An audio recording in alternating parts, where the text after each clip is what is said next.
एनवीके GS class में आपका स्वागत है। आज मैं तीसरा प्रैक्टिस सेट पे आपके साथ डिस्कशन करूंगा जिसका सब्जेक्ट होगा इंडियन पॉलिटी। इंडियन पॉलिटी के अंतर्गत जो राज्य विधानमंडल है, राज्य विधानमंडल के अंतर्गत आ जाएंगे राज्यपाल, विधानसभा तथा विधान परिषद। अभी मात्र 7 स्टेट में विधान परिषद है। तो हम लोग पहले क्वेश्चन पे आते हैं कि निम्नलिखित में से कौन सा राज्य में विधान परिषद की व्यवस्था नहीं की गई है। तो इसमें 4 ऑप्शन है, तेलंगाना, महाराष्ट्र, मध्य प्रदेश और बिहार। तो हम लोग यहाँ पे देखते हैं विधान परिषद, विधानसभा 7 स्टेट में विधान परिषद की व्यवस्था की गई है। जिसमें एक अच्छे जम्मू एंड कश्मीर है। जम्मू एंड कश्मीर में जब से केंद्र शासित प्रदेश बना है वहाँ की जो विधानसभा तथा विधान परिषद दोनों लंबित है। अब बचते हैं 6 स्टेट। तो 6 स्टेट में एक है तेलंगाना, महाराष्ट्र और बिहार। तेलंगाना है जो आंध्र प्रदेश को कट के बना है, तो इसको इस रूप में याद रखिए। जो महाराष्ट्र के साथ साथ पड़ोसी जो स्टेट है वो कर्नाटका है, तब बिहार से सटा हुआ उत्तर प्रदेश है। तो इन 6 स्टेट में भी वर्तमान में विधान परिषद कार्यरत है। तो जो ऑप्शन होगा कि हाँ नहीं की गई है वो आंसर होगा सी। लेकिन आप लोग इस तरह से रूप में याद रखिए कि आंध्र प्रदेश से ही अलग हटके तेलंगाना बना है, महाराष्ट्र के साथ साथ कर्नाटका जो पड़ोसी जो राज्य है, बिहार के पड़ोसी राज्य उत्तर प्रदेश। तो इन 6 राज्य में विधान परिषद की व्यवस्था की गई है। विधान परिषद को गठित करने की शक्ति किसे प्राप्त है? तो जो विधान परिषद को गठित करने की जो शक्ति प्राप्त है वो है संसद को। आंसर होगा डी। जो हम लोग यहाँ पे देखते हैं कि अनुच्छेद 169 169 के अनुसार कहा गया है कि जो राज्य विधानसभा, जिस स्टेट में विधान परिषद गठित करना है तो राज्य विधानसभा एक प्रस्ताव पारित करके वो संसद को देगा। वो प्रस्ताव समान बहुमत से पारित होना चाहिए। समान बहुमत मतलब हुआ कि जितनी विधानसभा की संख्या है उसके आधे से अधिक का स्वीकृति आवश्यक है। जितने भी उपस्थित हैं और जितने लोग वोट कर रहे हैं, दोनों को, जितने लोग उपस्थित हैं और जितने लोग वोट कर रहे हैं उसको 2/3 बहुमत से स्वीकृति प्राप्त होनी चाहिए। तो समान बहुमत से प्रस्ताव पारित करके राज्य विधानसभा संसद को भेजेगी तो संसद को पावर है कि वो विधानसभा परिषद को गठित कर देगा। इसमें तो रिवर्स में हम लोग देखते हैं कि जो संसद को ही विधानसभा को भंग करने का, या इसको कहिए कि विधान परिषद को समाप्त करने का पावर है। इसमें भी हम लोग राज्य संबंधित जो राज्य विधानसभा है वो संसद को प्रस्ताव पास करेगी, उसके आधार पे विधान परिषद को वो संसद भंग कर सकती है। तो दोनों पावर है, गठित करने का भी और समाप्त करने का भी। तीसरे प्रश्न में हम लोग आते हैं कि विधान परिषद की कुल सीटों की संख्या कितनी है? तो विधान परिषद के जो कुल सीटों की संख्या है वो है 75। लेकिन जब हम लोग बिहार झारखंड दोनों एक साथ थे तो इसमें है 96 पहले था। अब लेकिन कंफ्यूजन नहीं होना चाहिए, आप बच रहा है 75, वर्तमान में 75 है। 75 में भी जो संख्या है उसमें जो 63 है वो इलेक्टेड होते हैं। तो जो 12 जो सदस्य है वो नॉमिनेटेड होते हैं, राज्यपाल के द्वारा नॉमिनेटेड होंगे। इसकी चर्चा हम आगे करेंगे। इसके साथ साथ ये भी आप लोग याद रखिए कि जो विधान परिषद के जो सदस्य अभी सभापति हैं वो है अवधेश नारायण सिंह। मैं यहाँ पे लिख देता हूँ। कभी कभी क्वेश्चन पूछा जाता है कि सभापति कौन है। तो जो सभापति हैं विधान परिषद के वर्तमान में वो है अवधेश नारायण सिंह। ये भी आप लोग याद रखिए। अब है कि विधान परिषद को कार्यकाल कितने वर्षों का होता है। तो पहले ये आप लोग समझिए कि विधान परिषद कभी विघटित नहीं होता है। विधान परिषद के जो कार्य जो सदस्य होते हैं वो इसमें जो प्रत्येक 2 साल पे प्रत्येक 2 साल पे 2 वर्ष पे इसका जो 1/3 सदस्य होते हैं वो उनकी सेवा समाप्त हो जाती है तो नए सदस्य को चुन के आते हैं। तो लेकिन सदस्यों का जो कार्यकाल होता है वो 6 साल का होता है। सदस्यों का कार्यकाल 6 साल होता है, लेकिन विधान परिषद कभी विघटित नहीं होती। इनका कार्य हमेशा चलते रहता है। इसका प्रत्येक 2 वर्षों पे इसका 1/3 सदस्य समाप्त, उनकी सेवा समाप्त होती है तो उस जगह पे नए सदस्य आते रहते हैं। लेकिन सदस्यों का कार्यकाल पूछा जा रहा तो यहाँ पे जो कार्यकाल है वो 6 वर्ष तक का है। विधान परिषद के कितने सदस्य निर्वाचित होते हैं? इसमें पूछा जा रहा था कितने सदस्य निर्वाचित होते हैं। तो जो हम लोग यहाँ पे देखेंगे कि जो 5/6 सदस्य हैं वो निर्वाचित होते हैं। इसमें हम लोग देखेंगे कि 1/3 जो सदस्य हैं वो जो संबंधित जो विधानसभा है, विधानसभा के सदस्यों के द्वारा चुने जाते हैं। सदस्यों के द्वारा चुने जाते हैं। 1/3 जो है वो क्या है कि जो स्थानीय निकाय है, स्थानीय निकाय में हम लोग देख लेंगे नगर पालिका हो गया, जिला बोर्ड हो गया, वहां से चुने जाते हैं। 1/12 जो सदस्य हैं वो जो जितने भी छात्र हैं, जो छात्र स्नातक होना चाहिए, स्नातक 3 वर्ष तक जो इसने स्नातक किया है वो 1/12 सदस्यों को चुनते हैं। 1/12 जो सदस्य हैं उसको अध्यापक चुनते हैं। अध्यापक में आप लोग ये ध्यान रखिएगा कि माध्यमिक से अन्यून नहीं होना चाहिए, मतलब माध्यमिक टीचर या उसके ऊपर के जो स्कूल के टीचर हैं वही चुने जाएंगे। जो प्राथमिक शिक्षक होंगे वो इस विधान परिषद के सदस्यों के चुनाव में भाग नहीं लेंगे। तो आप लोग ध्यान रखें कि सब मिला के 1/3, 1/3, 1/12 और 1/12 टोटल 5/6 आता है।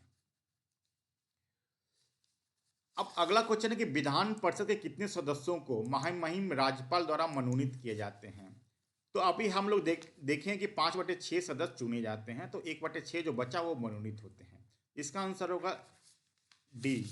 लेकिन मनोनीत आप लोग इस रूप में समझ लीजिए कि जिनको साहित्य में, कला में, विज्ञान में, सामाजिक सेवा तथा सहकारी आंदोलन, कोऑपरेटिव मूवमेंट जो है उसमें विशेषज्ञता होनी चाहिए। इस क्षेत्र में जो काम करते हैं, इस क्षेत्र में जिनका अनुभव है उन्हीं को महामहिम राज्यपाल के द्वारा चुना जाएगा। ये टोटल जो सदस्य होते हैं 12 होते हैं।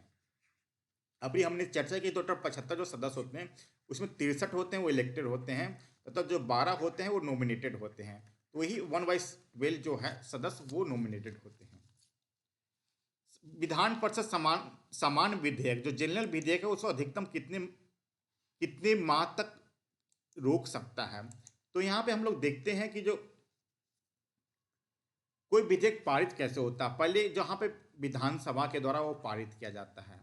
अगर जहाँ पे विधान परिषद है, वैसे बिहार की बात करें तो यहाँ पे सभा है, पहले सभा विधानसभा प्रस्ताव पारित करके विधान परिषद को भेजती है। विधान परिषद क्या करती है कि 3 माह तक उसको रोक सकती है। लेकिन 3 माह पे अगर विधान परिषद कोई फैसला नहीं करती तो पुनः क्या करता है कि विधानसभा जो है वो प्रस्ताव विधान परिषद के पास भेजती है। इसमें है कि वो प्रस्ताव में कुछ संशोधन भी कर सकती है, विधानसभा के ऊपर डिपेंड करेगा, या विधानसभा उसी रूप में भी प्रस्ताव को वापस विधान परिषद के पास भेज सकती है। इस पे है कि परिषद है 1 माह तक अधिकतम और रोक सकता है। तो यहाँ पे हम लोग देख लिए 3 माह यहाँ पे, 1 माह यहाँ पे, तो अधिकतम पूछा जा रहा, तो अधिकतम कितने समय तक रोक सकता है, तो अधिकतम है जो 4 माह तक।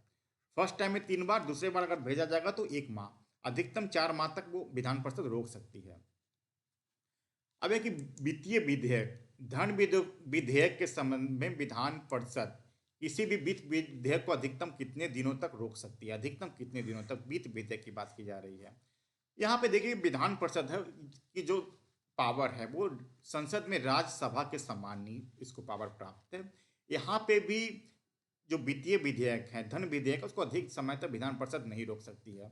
तो यहाँ पे हम लोग देखते हैं अधिकतम 14 दिनों तक किसी भी धन विधेयक या वित्तीय विधेयक को विधान परिषद रोक सकती है। तो आंसर होगा ए।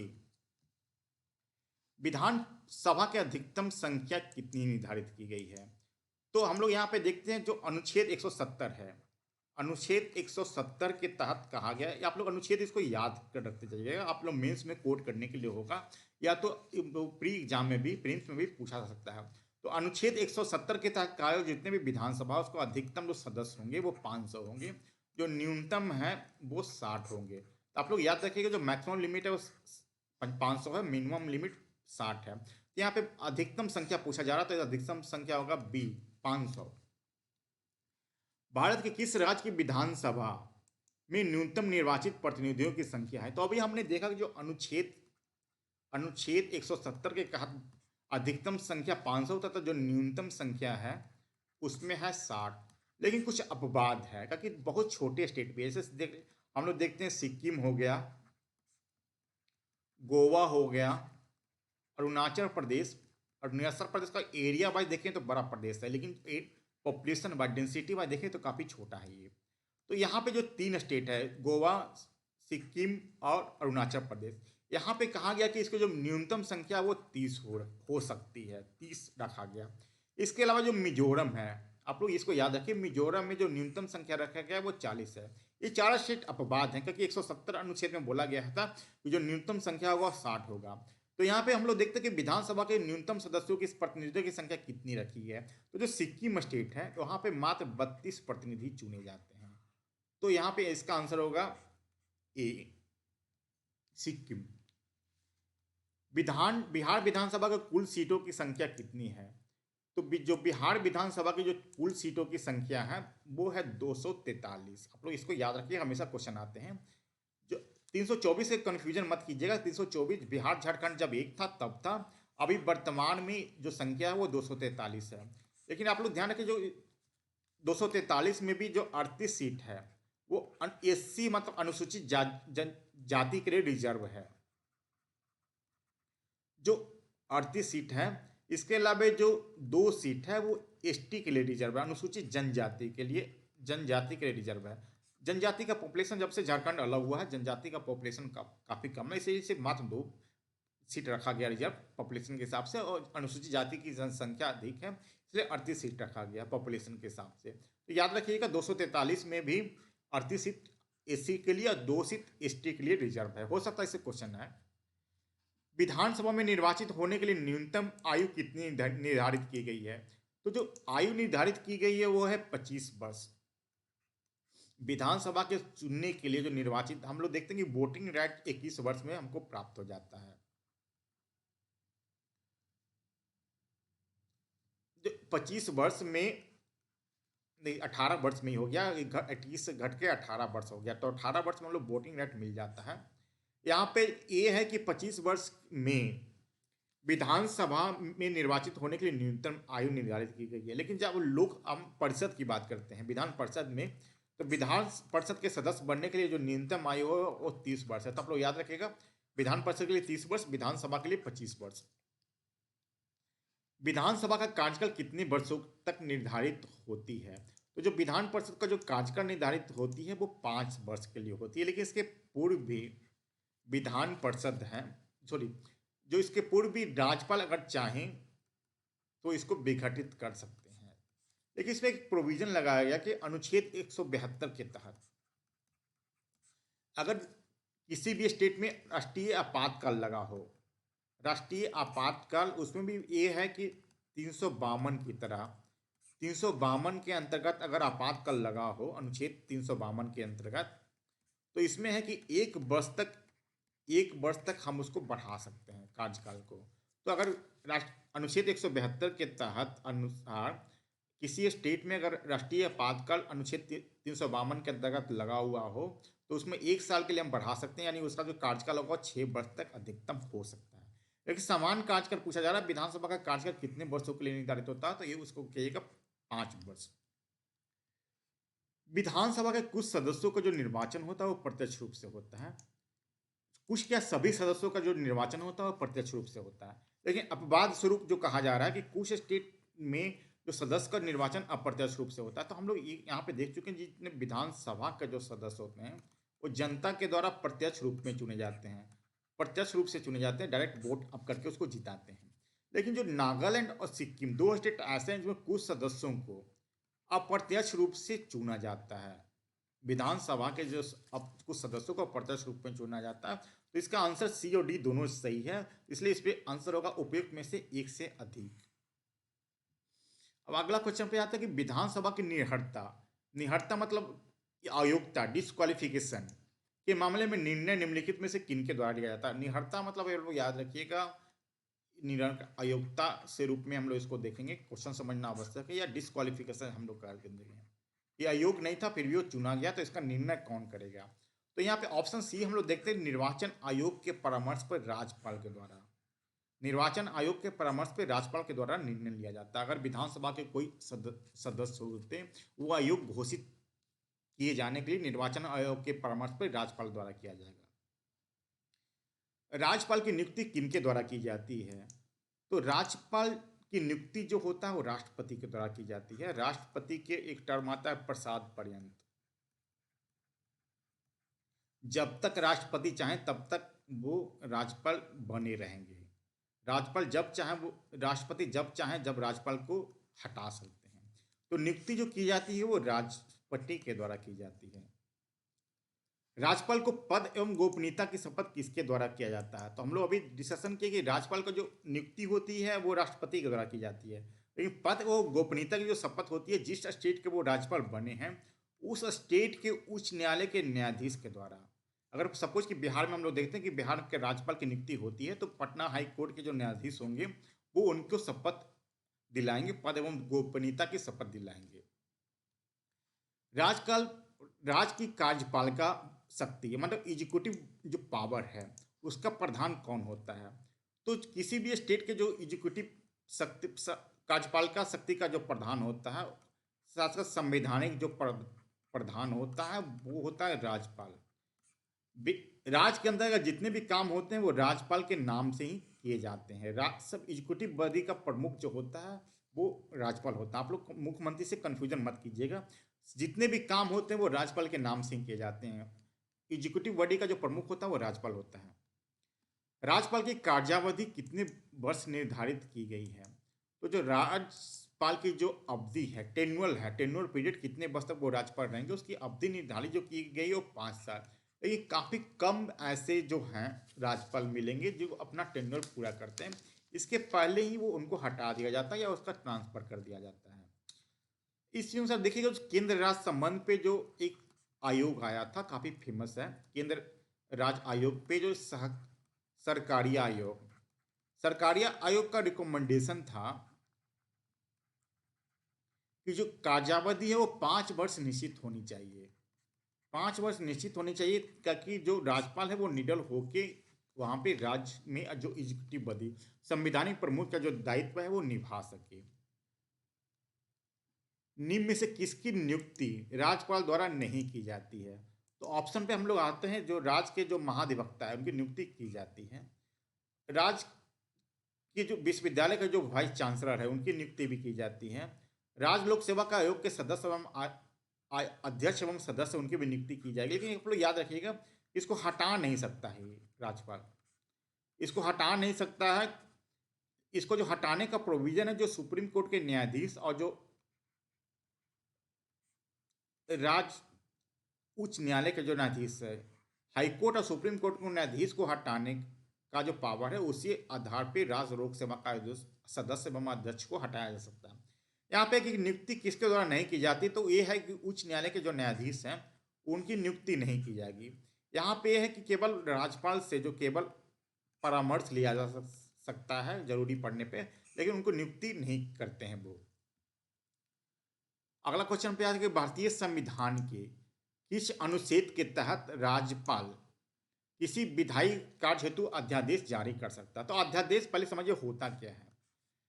जब कानून कैसे बनता है, सपोज कि विधानसभा, अगर हम स्टेट की बात करें राज्य की बात करें तो विधानसभा हो गया, जिस स्टेट में अगर विधान परिषद है, बिहार की बात करें तो यहाँ परिषद भी है, तो पहले कोई भी प्रस्ताव होता है वो विधानसभा में पारित होता है, उसके बाद परिषद में पारित होता है। दोनों से पारित होने के बाद राज्यपाल के द्वारा अनुमोदन प्राप्त हो जाता है तो वो कानून बन जाता है, वो कानून बन जाता है, वो अपना काम करता है। लेकिन कभी कभी ऐसी परिस्थितियां आती हैं जब विधानसभा तथा विधान परिषद दोनों का सेशन नहीं चल रहा हो, वो विधानसभा एवं विधान परिषद का कार्यवाही नहीं चल रहा हो, लेकिन उसी समय आवश्यक हो कि कानून बनाना बहुत अत्यावश्यक हो, तो उस प्रोविजन में क्या होता है कि पावर दिया गया है राष्ट्रपति को भी और राज्यपाल को भी। जो राष्ट्रपति को पावर दिया गया है वो अनुच्छेद 123 के तहत, जो और राज्यपाल को जो पावर दिया गया वो अनुच्छेद 213 के तहत। तो यहाँ पे क्या कि राज्यपाल के बारे में पूछा जा रहा था, तो इसका आंसर होगा डी।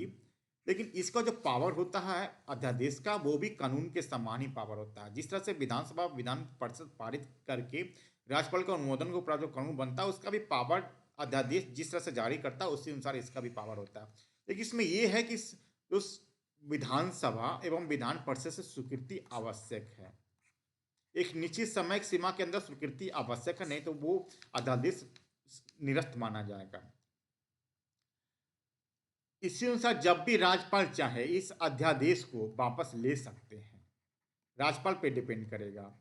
तो इसको इस अनुच्छेद के तहत पूछा जा रहा है। अब समझने के लिए मैंने इतना बताया, अनुच्छेद है तो अनुच्छेद 213 के तहत है।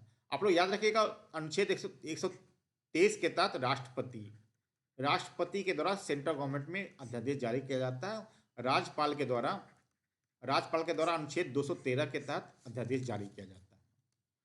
भारतीय संविधान के किस अनुच्छेद के तहत राज्यपाल किसी राज्य में राष्ट्रपति शासन लागू कर सकता है, राष्ट्रपति शासन की सिफारिश कर सकता है? तो हम लोग देखते हैं अनुच्छेद 356 के तहत राष्ट्रपति शासन का सिफारिश राज्यपाल करते हैं। इसके अंतर्गत यह है कि ऐसी स्थिति उत्पन्न हो जाए कि राज्य का जो शासन है वो संविधान के अनुरूप नहीं चल रहा है। संविधान के अनुरूप अगर नहीं चल रहा है तो राज्यपाल को पावर है कि वो उस स्टेट में राष्ट्रपति शासन लगाने के लिए सिफारिश राष्ट्रपति से करे। तो इसका जो पावर दिया गया है वो 356 अनुच्छेद 356 के तहत।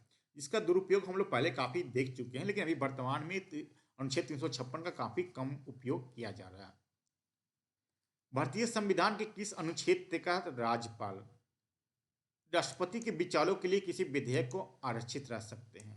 तो अभी हमने देखा कि जो कानून कैसे बनता है, कानून हमने देखा कि जब विधानसभा हो गया तथा विधान परिषद दोनों से पास होने के बाद राज्यपाल अनुमोदन देते हैं तो एक कानून बन जाता है, फिर कानून अपना काम करने लगता है। लेकिन यहाँ पे क्या होता है कि कुछ विधेयक ये राज्यपाल का जुरिडिक्शन पे डिपेंड करता है कि अनुच्छेद 200 के तहत अगर राज्यपाल चाहें तो कुछ विधेयक को राष्ट्रपति के लिए आरक्षित रख सकते हैं, राष्ट्रपति का अनुमोदन वो ले सकते हैं। जनरली जो स्टेट राज्य के द्वारा दो सूची पे राज्य सूची और समवर्ती सूची, दो सूची पे राज्य सरकार के विधानसभा एवं विधान परिषद के द्वारा कानून बनाया सकता है। तो समवर्ती सूची में सेंट्रल गवर्नमेंट भी कानून बनाता है और स्टेट गवर्नमेंट दोनों। तो कभी कभी ऐसी स्थितियां हो जाती है जो कानून बनाया जा रहा है वो इसमें संघ सूची जो सेंट्रल गवर्नमेंट का कुछ पार्ट हो सकता है, तो उस पोजीशन में राज्यपाल के पास ये पावर होता है, कुछ विधेयक को वो राष्ट्रपति के लिए अनुमोदन के लिए रख सकता है। साथ साथ राज्यपाल पे डिपेंड करता है कि वो किसी भी विधेयक को अगर उनको लगता है कि वो इस पे राष्ट्रपति के लिए अनुमोदन आवश्यक है, उनकी सहमति आवश्यक है, तो अनुच्छेद 200 के तहत अनुच्छेद 200 के तहत उस पर अनुमोदन प्राप्त कर सकता है। राज्यपाल को प्राप्त न्यायिक शक्तियों के अंतर्गत राज्यपाल को क्या पावर नहीं है, क्या नहीं कर सकता है?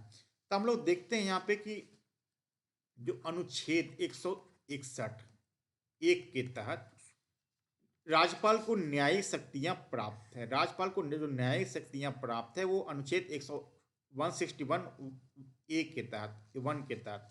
आप लोग सिर्फ 161 भी याद रख सकते हैं, लेकिन जो एक्चुअल प्राप्त है वो 161 के 1 के तहत। हम लोग देखते हैं जो न्यायिक शक्तियां प्राप्त है वो राष्ट्रपति को भी प्राप्त है तथा राज्यपाल को भी प्राप्त है। दो केस को छोड़ के राज्यपाल तथा राष्ट्रपति को दोनों शक्तियां सेम प्राप्त है।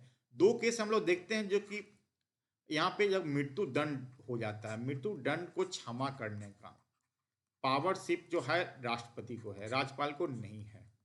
दूसरा हम लोग देखते हैं जो सैन्य कोर्ट हो गया, सैन्य अदालत हो गया, कोर्ट मार्शल हो गया। कोर्ट मार्शल में जो वो सजा होता है उसको देर कम करने का, हटाने का पावर सिर्फ राष्ट्रपति और न कि राज्यपाल को है। तो दो न्यायिक शक्तियां ऐसी है जो कि राष्ट्रपति को प्राप्त है, लेकिन राज्यपाल को प्राप्त नहीं है।